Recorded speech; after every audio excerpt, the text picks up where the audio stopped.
As General William Tecumseh Sherman liked to say, war is hell. Although it didn't stop him making a career out of it. Any general, when not telling you how much they hate their job, will tell you war is a complex business. But the truth is, it's alarmingly easy to persuade people they should be knocking lumps out of each other. The problem is stopping them once the shooting starts. So, before you go over the top, time to head to boot camp. Here's how to wage a war.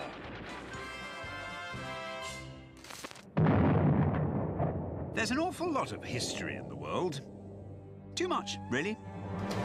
So, let's skip all the boring stuff and get straight to the interesting bits.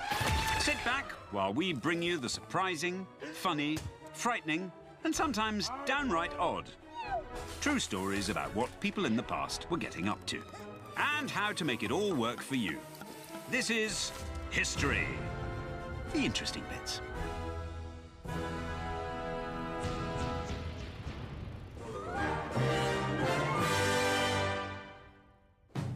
History shows that people will find any excuse to go to war if they want to, and as we shall see, sometimes a lost ear or a French pastry can be enough to light the fuse. Clausewitz, the great German philosopher of war, said that war is politics continued by other means. So when you are fighting a war, you are fighting a war for political ends. If you are not seeking political ends, you are just a murderer. Of course, it's not always easy to tell the difference. As handsomely demonstrated by one of history's biggest human tragedies, the First World War, known to its fans as the Great War. Which it definitely wasn't for most of those who were in it. But how do you start a global conflagration? To find the origins of one of history's bloodiest wars, come with us to the Balkans and meet the gang, the Black Hand Gang. With a less than life-affirming motto of unification or death, these Serbian nationalists wanted Bosnia, which was part of the Austro-Hungarian Empire, to be unified with Serbia, which wasn't. They didn't plan to start a world war, but they did want to liberate the Slav people from Austro-Hungarian rule, which it turns out amounted to pretty much the same thing. Because the Black Hand Gang decided that the best way to make their case was killing someone. Namely, this man in the chicken hat, Archduke Franz Ferdinand, heir to the Austro-Hungarian throne. And as far as the Black Hand Gang are concerned, public enemy number 2, after the emperor himself, of course. So when, in the summer of 1914, Franz and his lovely wife Sophie arrived in Sarajevo, they found a whole bunch of desperados waiting to kill them. But the would-be assassins were new to all this. Nedeljko Chabrinovic threw his bomb at the Duke's motorcade, but missed, and instead wounded many others. Seeing the game was up, Nedeljko swallowed a cyanide pill and jumped into the river. Sadly for him, the pill just made him throw up on himself, and as the river was only 4 inches deep, he was neither poisoned nor drowned, but was instead busted.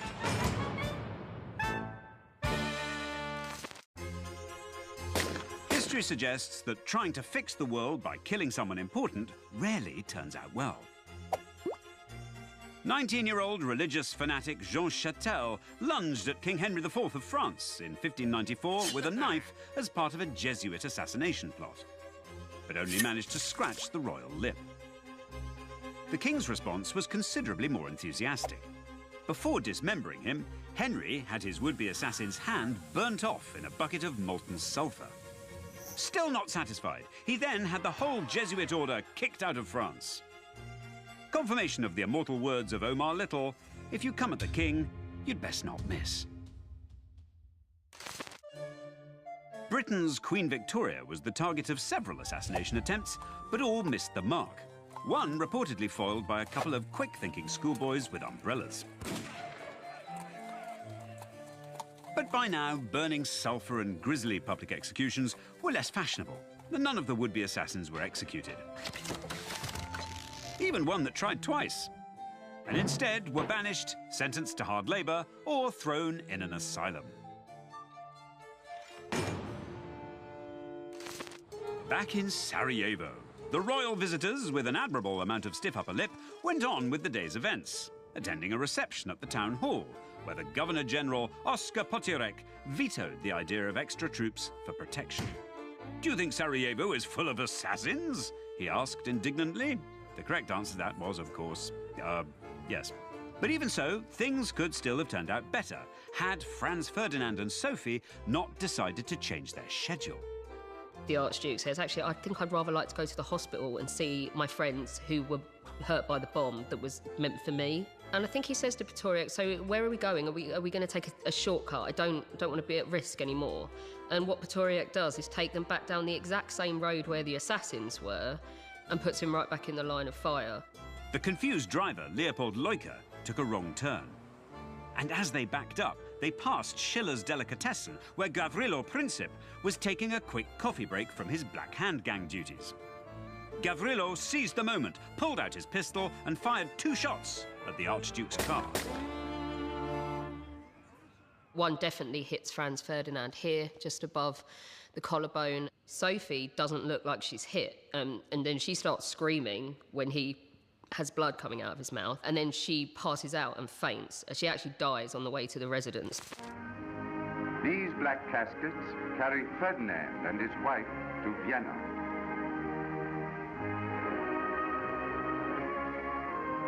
They are the prelude to slaughter. Undoubtedly not how you'd want to end any car journey, but how does this start one of the most cataclysmic wars in human history? This will take some explaining, so pay close attention.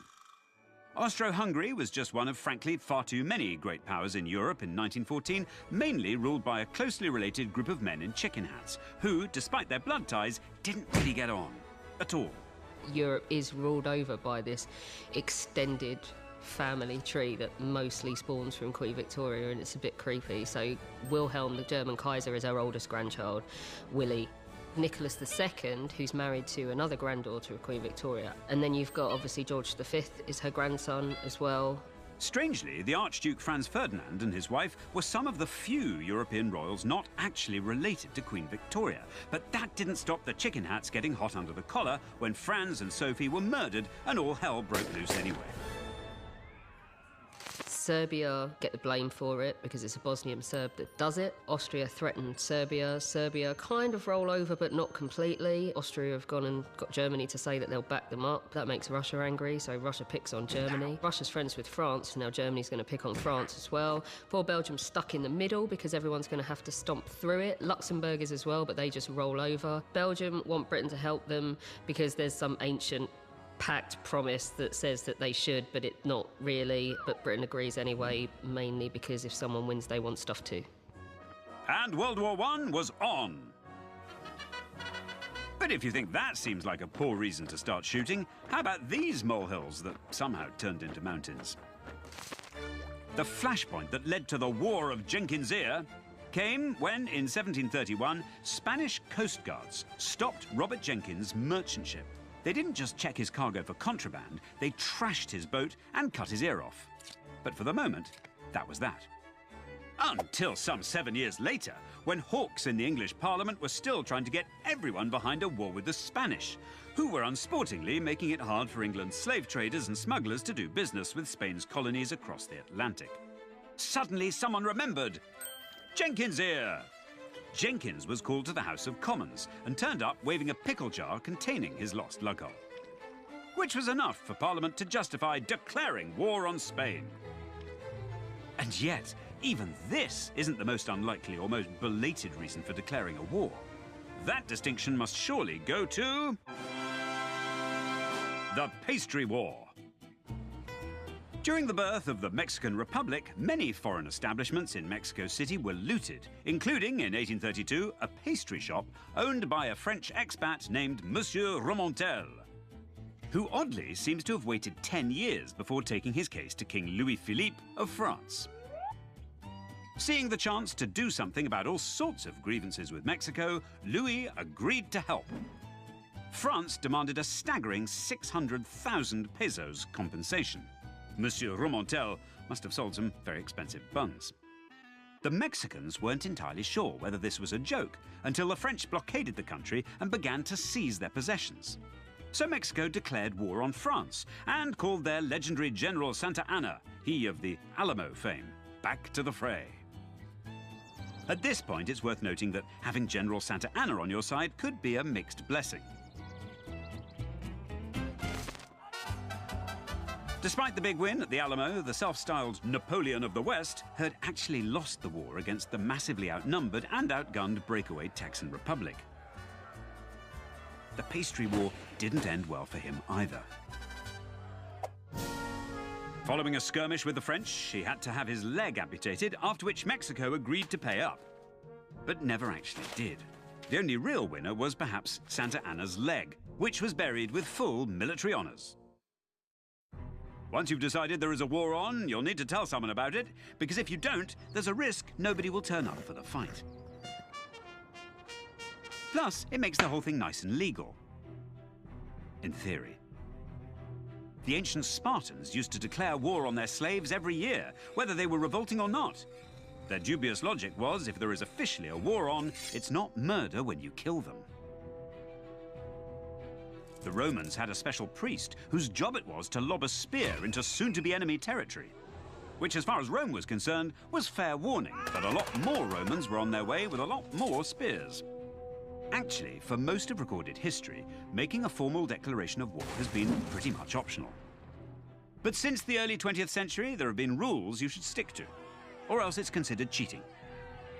According to an international convention signed in 1907, you're obliged to give notice that you're about to start hostilities. Unless, of course, you are Imperial Japan about to launch a surprise attack on the US Pacific Fleet, and you forget to tell the Americans you're coming. The message only arrived after the Japanese planes started delivering their bombs on Hawaii. But how or when you decide to fire the starting gun, it's important that everyone knows that you are the one they should all be rooting for.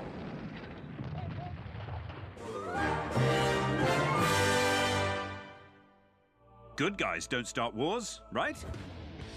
But you're a good guy. Just ask anyone. Go ahead. Ask them.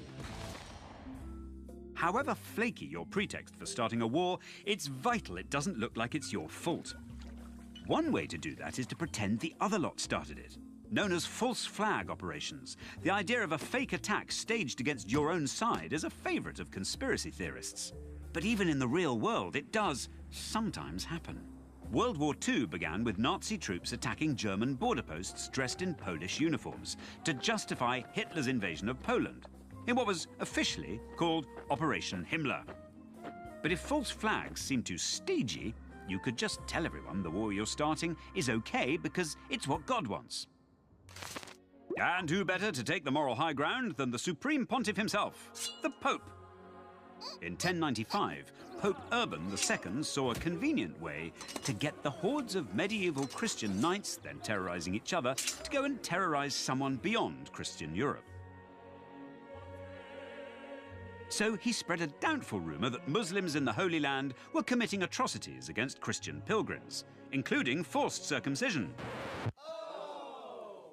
Whilst it's hard to know whether cutting off Christian heads or Christian foreskins was considered the more heinous crime, his bold call to protect foreskins launched tens of thousands of angry Christian crusaders on the Middle East and ignited a conflict that ran on for centuries and still resonates today.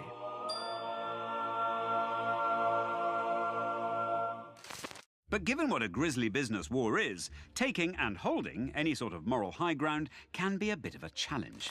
Back in Sarajevo, once Gavrilo Princip had fired the starting gun on the war, the spin doctors on all sides set to work, making everything look like someone else's fault. Like every other aspect of World War I, the production of fake news was on an industrial scale, with increasingly outrageous stories concocted to win over hearts and minds, particularly in the still neutral US. Allied propaganda went to town, reporting, exaggerating, and, where necessary, making up stories, until the Germans were not just guilty of marching uninvited into Belgium and France, but were also baby-killing, Canadian-crucifying barbarians of the very worst sort. They even stole Christmas. By World War II, radio had made it possible to beam your messages directly into the homes of your enemies. But peddling fake news to prop up totalitarian regimes can often get you in a pickle, as the American-born pro-Nazi broadcaster Jane Anderson found out.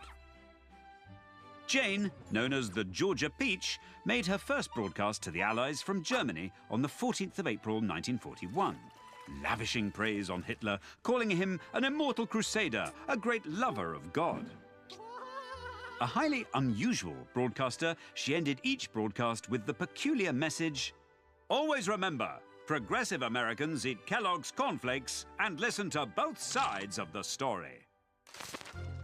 In a 1942 message, Jane boasted to her US audience of how little the war was touching life in the Reich, gloating about the Turkish cakes, champagne and cognac she'd recently enjoyed in a Berlin cocktail bar.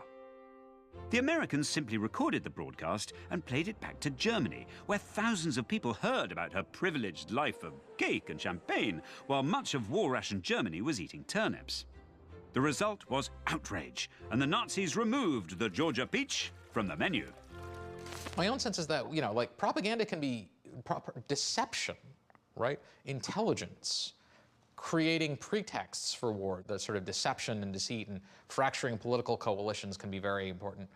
But at the end of the day, when people are shooting, right, the human instinct is to rally to the flag.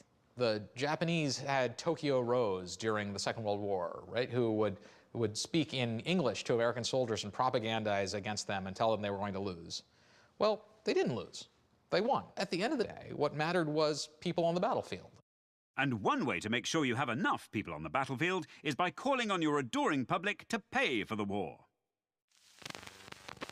And now, for many happy returns, follow the musical advice of Bing Crosby in the United States Maritime Service Training Station Choir from Avalon, California. During World War II, America used glitz, glamour, and Hollywood stars to encourage citizens to raise funds by purchasing war bonds. But north of the border, methods ran to the more unconventional. The people of Winnipeg awoke on the 19th of February 1942 to find Nazi troops patrolling the city. As dawn broke, there were running battles, air raid sirens, burning bridges, and radio broadcasts announcing the takeover. By 9:30, the defenders had surrendered, and a tank rolled down Main Street. The swastika was hauled up over a city that was renamed Himmlerstadt. But don't look for it on the map. This was the most elaborate exercise in selling war bonds in Canadian history. Under the jackboot, Winnipeg raised over $3.2 million in 24 hours. The Nazis were thousands of volunteers uniformed courtesy of Hollywood studios. There had been announcements on the days leading up to the event, but there's no record of how many Canadians were taken completely by surprise by this horrific but hugely effective propaganda stunt. If you're having a really big war, there is a chance you'll need more than people's money. You might also want them to stake their life in the service of their country. In World War I, patriotism was key to persuading all kinds of people into uniform who would never normally consider soldiering as a career option. In Britain, groups of friends, neighbours and co-workers were encouraged to sign up together into what quickly became known as Pals battalions. Lord Kitchener became the face of the campaign with his iconic "Your country needs you" posters. Which, given the war was consuming more than 5,000 lives a day, it certainly did. Margot Asquith, wife of the British Prime Minister, said of Kitchener, though not a great man, he is a great poster. His pointing finger became a propaganda classic, proving again that imitation is the sincerest form of flattery. But once they sign up for the cause, will they regret their decision? That depends on what you do next.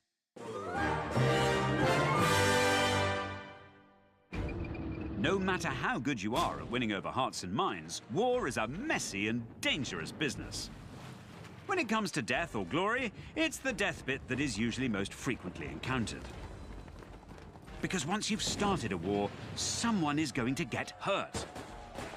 Actually, quite a lot of people. And most of them aren't even soldiers. While World War I stands out for its immense cost in human lives, it's not even at the top of the leaderboard. That dubious honour belongs to World War II. There are at least half a dozen wars through history where the death toll runs into tens of millions. Ideally, you'd like to find ways to avoid these horrors. So what can you do? Well, for starters, you can try and keep a lid on the amount of actual fighting that happens. Strangely, the longest war in history managed exactly that. No battles, no sieges, no casualties. In fact, no one even fired a shot. During the English Civil War in the 1640s, King Charles's royalist fleet had been forced to retreat to the tiny Isles of Scilly, 28 miles off Cornwall in the Atlantic Ocean. Here they happily took to raising funds by raiding Dutch ships, which they would capture and then ransom back to their owners.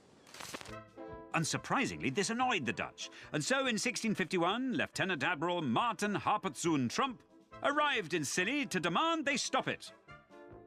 When they refused, he declared war. But then he went home, and everyone forgot about the whole thing. Until 1985, when the chairman of the Isles of Scilly Council was informed by the Dutch that no peace treaty had been signed, so strictly speaking, they were still at war. Peace was declared in 1986, allowing the Dutch once again to sleep soundly in their beds. If it looks like fighting can't be avoided, maybe it's best to keep your war as short as possible. How does 38 minutes sound? In 1896, following the sudden death of the pro-British Sultan of Zanzibar, his rather less pro-British nephew, Khalid bin Bargash, declared himself the new ruler. 3 British cruisers and 2 gunboats begged to differ and sailed into the harbour to remind him how lucky Zanzibar was to be a British protectorate. But Khalid wasn't backing down. He aimed his ancient cannon at Her Majesty's Navy and barricaded himself into the palace with around 2,800 defenders. At 8 a.m. on August the 27th, the British again requested Khalid step down. An hour and 2 minutes later, they opened fire, immediately destroying Khalid's artillery and sinking the only ship in his fleet. After 38 minutes of bombardment, the Sultan's palace lay in ruins, along with many of its defenders, and Khalid fled into exile. By afternoon tea, the British had installed a friendly new Sultan, and normal service was resumed. The best way to get it over with quickly is massively to outgun your enemy. As seen in 1893, when the Queen of Hawaii was overthrown in a single day, as she didn't actually have an army at all.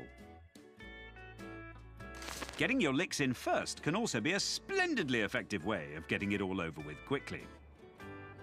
As Israel demonstrated in their lightning preemptive strike in 1967, which devastated the armed forces of its Arab neighbors in just 6 days. Israel had driven to the Suez Canal. However, ending the war quickly isn't the same thing as winning the peace, as the continuing disputes in the Middle East demonstrate. Even if everything seems to have gone to plan, all too often, early successes can turn sour. Meet Hannibal. He's mostly famous for dragging a herd of elephants over the tallest mountains in Europe and using them to squash Romans. But mountains and elephants don't really mix, and not many of his secret weapons made it over the Alps. Fortunately, it turned out his army could do just fine without them, crushing one Roman army, losing most of the remaining elephants in the process, and then ambushing another one, with no elephants involved. Perhaps heartened by his elephant-free status, the Romans then mustered the biggest army they'd ever raised, perhaps 80,000 men, against him. Big mistake. Hannibal's army killed more Romans than anyone ever had. With over 50,000 deaths, the Battle of Cannae is possibly the bloodiest day of battle in all recorded history. Hannibal could be forgiven for thinking the Romans would now give up, and they did, just not the way he thought they would. The Romans shifted tactics and stopped fighting him, instead attacking anyone who was even thinking about joining his side. Hannibal was left to wander around Italy for over a decade, looking for a fight, but not getting one, and without enough men or supplies ever to take Rome itself. Eventually, Hannibal was forced to abandon his Italian holiday and head to North Africa to defend his homeland from, you guessed it, the Romans. Where, despite having a bigger army and 80 brand spanking new elephants, he lost. History tells us that the most ambitious warmongers can be their own worst enemy. Possibly the most famous example of biting off more than you can chew is this man, Napoleon Bonaparte. whose meteoric rise through the ranks of France's revolutionary army made him the ideal candidate to draw a line under all that revolution stuff, declare himself emperor, and set France on the path to world domination. Of course, not everyone agreed, and many nations came to blows with him. But Bonaparte kept beating them. Until Russia. In the summer of 1812, as they marched through Lithuania to attack Moscow, the French army erected an understated monument, declaring, "Napoleon Bonaparte passed this way in 1812 with 400,000 men." Following their crushing defeat by the Russians, and most particularly the Russian winter, the other side of the monument received a new inscription. "Napoleon Bonaparte passed this way in 1812 with 9,000 men." Ouch. So when it comes to putting your plan together, it might be best to steer clear of world domination. Genghis Khan had a very good go at it, probably history's most successful conqueror. But as we shall see, there was a downside. Alexander the Great also came close, only held back by his army's homesickness and a dawning realization that the whole world might be considerably bigger than he had initially thought. In more recent times, the size of the planet was no obstacle to Western powers, who took to travelling the world, invading other countries like they were on a particularly violent shopping spree. But not everybody gave up as quickly as the Sultan of Zanzibar. In fact, some of these modern armies took a severe beating from indignant and outgunned locals. General Custer found this out in 1876 at the Little Bighorn, when he launched a cavalry attack on the joint campsite of several Native American tribes. He may have expected an easy victory of modern tactics and cavalry dash over a disorganized and surprised enemy. But the Lakota Sioux, Cheyenne and Arapaho proved more than a match for the 7th Cavalry, thanks to their unflinching desire to protect their homelands and people. And in part aided by shiny new repeating rifles sold to them by entrepreneurial frontier traders.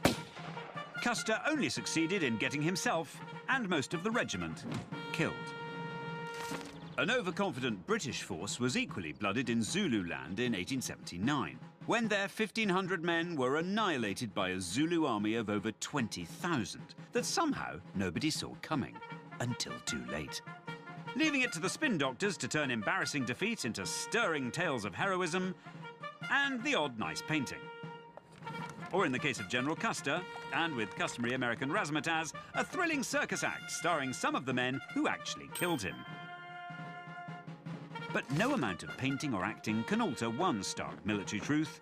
If you're going to war, you'd better come out on top.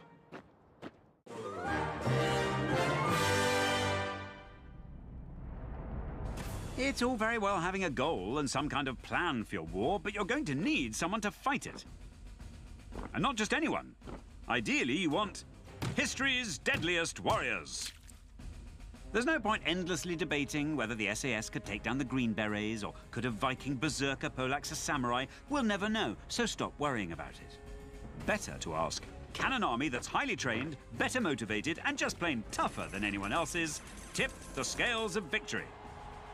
What about history's most famous tough guys? The Spartans!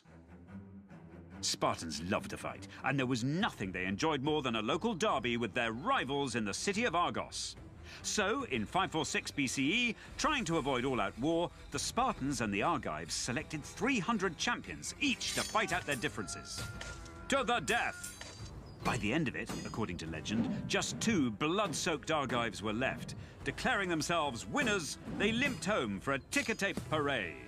Unfortunately, one of the Spartans wasn't quite dead, and as he was the last man alive on the battlefield, he was declared the winner on a technicality.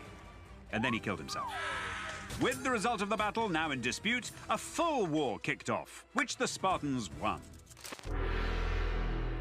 So, if being tough isn't enough to secure victory, what about being sneakier than anyone else? In 12th century Japan, samurai commander Minamoto no Yoshitsune is said to have used shinobi, known today as ninjas, against his enemies. In those days, being sneaky was considered unworthy of a samurai, but not if you paid someone else to do it for you.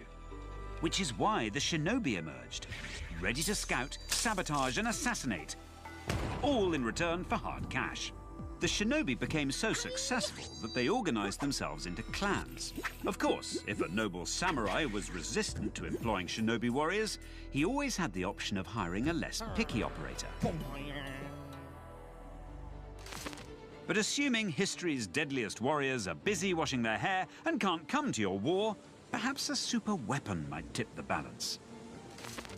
As Hitler's nightmarish vision of world domination unraveled, he hoped wonder weapons could get the fatherland back on the rise again. German scientists came up with remote-controlled vehicles, flying bombs, V-2 rockets, and jet-engine warplanes. And one innovation way ahead of its time, a bomb called Fritz. Fritz X was air-launched, wirelessly guided, armor-piercing, and high-explosive, all of which are considered good things in a bomb. And the Germans managed to sink at least one ship with a Fritz. An Italian one, because their former fascist friends had just surrendered to the Allies. In truth, by this point in the war, there was not the manpower or the resources to make enough superweapons to save the crumbling Nazi regime. But they did save some of the scientists who invented them, like Werner von Braun, whose research on rocket-powered vengeance weapons led to a comfortable post-war career with the victorious Allies. This is a model of the U.S. Army's Redstone guided missile. Bringing the latest superweapon to the battlefield is nothing new. Back in the 3rd century BCE, elephants were the must-have new technology for aspiring warlords. Hannibal wasn't even the first person to turn up in Italy with them. He was just the one who made them walk there over a mountain. Pyrrhus crossed over to Italy from Greece with his elephants, 60 years before Hannibal even thought about it. And it went well. So well that Pyrrhic is now a word for a victory so costly you couldn't afford another one. War elephants looked good, but they could be dealt with by clever tricks like getting out of the way, as seen in this rare film, or by unleashing war pigs to scare them off with their terrifying piggy squeals. In fact, elephants were something of a liability, as they don't particularly enjoy being stabbed, shot at, or charged, and tend to take that out on the people who got them into this mess in the first place. An elephant driver's main weapon was a hammer and chisel, to dispatch the elephant if it started trampling its own side. If animal superweapons are unpredictable, then maybe what you need is a reliable machine. But for every groundbreaking design that does what you want it to, there's another that behaves as erratically as a war elephant spooked by a burning war pig. Most people agree that a battleship should be longer than it is wide, with a pointy front end. That is, unless you're Russian Vice Admiral A.A. Popov, who in 1870 decided that 5,000 years of naval architecture was wrong and ships should be round and look a bit like a drowning UFO. His new ships were driven by 6 engines and sported a pair of 11-inch guns. And one of them was named, as is only right, after Rear Admiral Popov. As it turned out, there were very good reasons why circular ships had never been the popular choice. These flat-bottomed Papovkas were slow, almost impossible to steer, and tended to be swept away by currents. They also made their crews hopelessly seasick. The legend goes that when you fired the guns, the ships span around like a roulette wheel, with a 50-50 chance of coming to a stop with the guns pointing back at their own side. The Papovkas were quietly retired, much to the relief of their crews. Surprisingly, the Russians didn't hold a grudge. Popov even got a commemorative stamp. But before you laugh too heartily, sometimes madcap schemes work and change the way wars are fought forever. It was towards the end of January 1916 that British engineers began making unusual alterations to the 4th Marquess of Salisbury's private golf course at Hatfield House. They blasted their way out of the bunkers, drove trenches through the fairways, and pitched barbed wire across the greens. Then they spread rumours that the huge tarpaulin-covered machine perched on the nearby hill was a motorised water pump. But it was actually a revolutionary weapon. On the 29th of January, Her Majesty's Landship Centipede, known to its creators as Mother or Big Willie, and to all succeeding generations as the world's first tank, was revealed. The golf course was her training ground, and Mother played a stellar round. Almost on the spot, the Army Council placed an order for 100 tanks, and and so began a new era in warfare.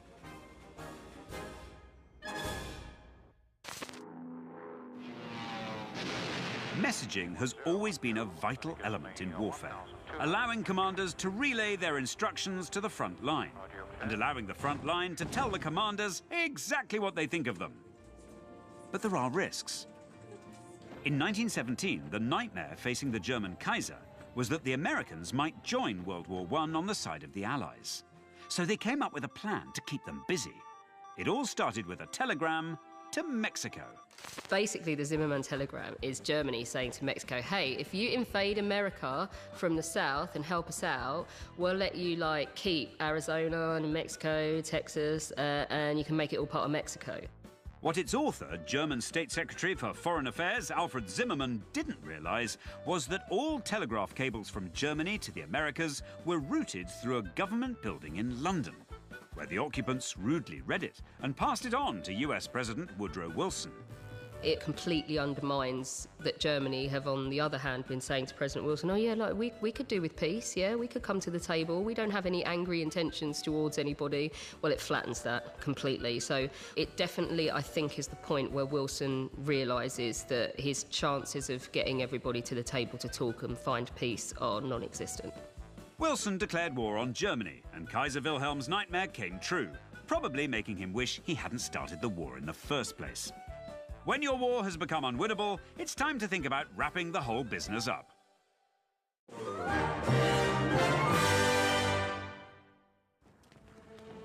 All good things must come to an end, and so must all bad things. But how do you know who's won in the end? It's not just looking at the scorecard of battles lost and battles won. George Washington famously fought 17 battles. Lost 7, drew 4, won 6. You can't get a more mixed scorecard than that. But it was enough to win America's independence from Britain. Of course, there was that awkward rematch in 1812, which is still a source of confusion. For starters, despite being called the War of 1812, it trundled along happily until January 1815, when Andrew Jackson finally got to give the Brits a bloody nose at the Battle of New Orleans. Only to find out the war was already over. A peace treaty had been signed in Europe in December 1814, but the paperwork hadn't yet arrived back in America. Even today, nobody can agree on who won. Except the Canadians, who, as the Americans invaded, are pretty sure there wouldn't be a Canada if the US had won. But the biggest winner was perhaps Jackson, who, as a famous war hero, was lined up as a future president of the United States. The war, started by Gavrilo Princip's unlucky shot in Sarajevo, famously ended on the 11th hour of the 11th day of the 11th month of 1918, with a victory for the British, French, and US Allied powers. Unfortunately, the war wasn't really over. November 1918 was only an armistice. In the short term, it mostly stopped the shooting and the bombing and the gassing. But the actual end of the war only came 9 months later in 1919, when everyone agreed to the Treaty of Versailles. Once you sign on the dotted line, it's time, belatedly, to think about the repercussions of your actions. War's a costly business, especially if you started it and people want compensation. Germany was held to be solely responsible for World War I by the winners in the Treaty of Versailles. They were handed a bill that in modern money comes to about $500 billion. But the price of World War I still wouldn't buy you a majority share in Apple 100 years later in 2019. Thanks to hyperinflation, Adolf Hitler, and a lot of write-downs, most of that German debt went unpaid until after World War II. The final payment was made in September 2010. By the time the Second World War ended, there wasn't much negotiation to be done, and Japan and Germany were left with only one option. The costliest war in human history would require more than just a polite apology before everyone could move on. And for Imperial Japan, holding out to the bitter end invited the most devastating end to a war yet seen by humankind. I deem this reply a full acceptance of the Potsdam Declaration, which specifies the unconditional surrender of Japan.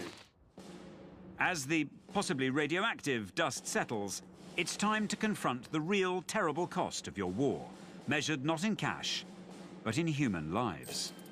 The 20th century seems to have been the most lethal in history. In 1914, the world's population was 1.75 billion, and the war resulted in perhaps 15 million deaths. But then immediately after the war, there was a major pandemic, Spanish influenza, that killed more people than the war had done.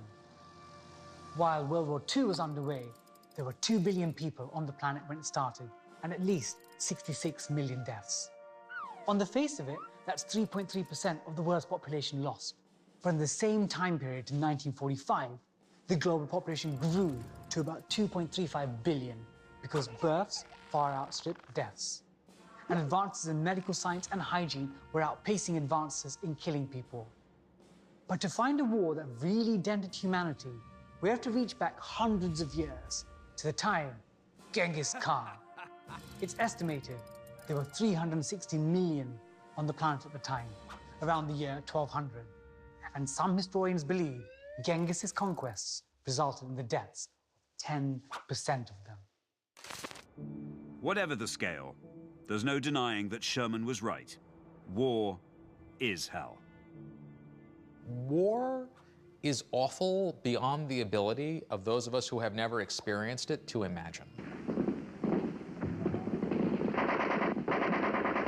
War, modern war, with its incredible levels of violence, is carnage and horrors and misery of a sort that literature or movies cannot even begin to convey. Most of us in our modern sort of comfortable lives are so isolated from the reality of war and what it means that we probably can't even conceive of the level of trauma. But the horror of war, the fact that war is an incredibly bad thing, does not mean that it is always the worst thing. No one would look at World War II and say, well, I wish we hadn't fought it. Even making that statement would be madness. Of course it was worth fighting. Of course it had to be done. The alternative was so much worse. So let's assume you've had a good war, for all the right reasons, and won. Well, be careful. Nobody likes a show-off. When Australian World War I veterans returned home, fresh from defeating Germany, a new and ruthless enemy awaited them. Emus. Millions of them. There are too many emus in Australia after the First World War. Farming's been on the up, so the land has been cleared and there's water sources, and the emus are like, oh wow, this is great, and the farmers aren't, well it isn't, because you're eating my crops and I hate you. Such was the scale of the problem that by 1932, the army had been called in. They send in a machine gun specialist from the First World War and 2 other guys. So they go in with their light machine guns to take care of the emus, and then the emus just make fun of them. They basically start breaking off into little bands of guerrilla fighters and running rings around them and make them look very, very silly. So it was a proper war against these emus. The Australian commander declared, if we had a military division with the bullet-carrying capacity of these birds, it would face any army in the world. A month and a half into the war, the same Australian commander was forced to admit defeat. They had won the First World War, but lost to a flock of emus. So what have we learnt? After thousands of years of human existence, when it comes to war, not much. But if you insist on it, then make sure it doesn't look like your fault. Always pickle any chopped off body parts. You might need them later. Never steal pastries from the French. You'll never win an argument with a Spartan. And giant flightless birds make formidable foes.